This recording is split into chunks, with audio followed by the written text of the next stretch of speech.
Quando vocês chegarem lá, pela sabedoria, pela evolução, também com 2 palavras poderão curar um paralítico, um cego,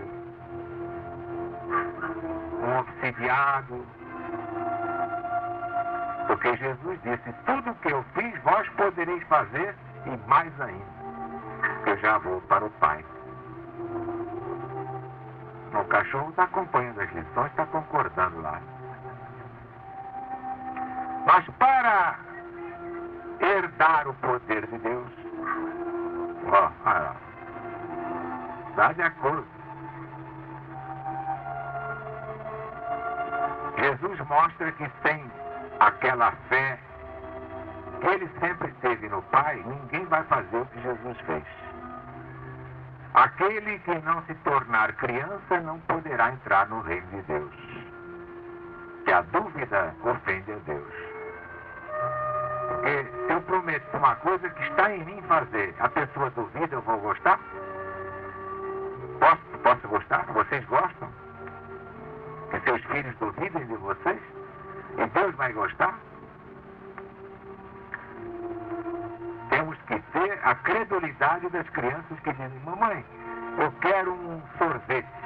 E a mãe arranja o sorvete. Mamãe, estou com fome, eu quero pão com manteiga. A mãe não tem, mas vai à vizinha, arranja emprestado, mas aparece o pão com manteiga. E o filho nem sabe o trabalho, a ginástica que o pai faz para aquilo aparecer. Ora, Deus não precisa de ginástica para fazer aparecer qualquer coisa que nós peçamos a Ele. O Paráclito, irradiação do Espírito Santo, é a fonte de todo conhecimento. Recebe do Cristo que recebeu de Deus e transmite à humanidade. Está dentro de cada um de nós, unicamente à espera de ser chamado para ensinar a verdade sobre todas as coisas, sem exceção. Jesus dizia, o reino de Deus está perto de vós. Depois, com o tempo, o reino de Deus está dentro de vós.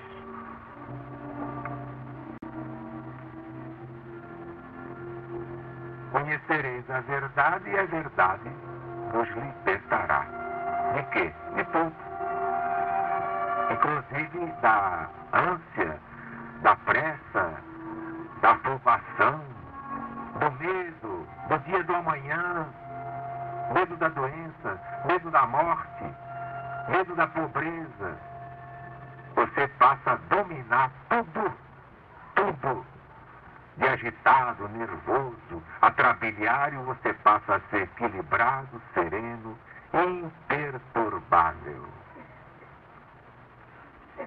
Essa é a maior coisa que ele pode fazer pelas criaturas, dar-lhes esta força de tranquilidade.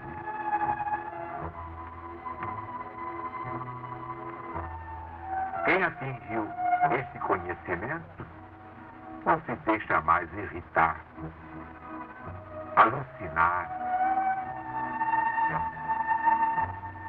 Enfrenta qualquer perigo com aquela tranquilidade daqueles que sabem que vão vencer o perigo, seja o perigo qual for. E de fato, o que é que nos perturba? A pobreza. A filha quer comprar um piano, não tem dinheiro. O marido, a doença, o marido está doente. Eu mesma estou doente. Esses sequestros, meus filhos na calçada, meu Deus, e se roubarem meu filho? A vida é uma luta permanente. Ninguém pode viver sem a proteção de Deus. Ninguém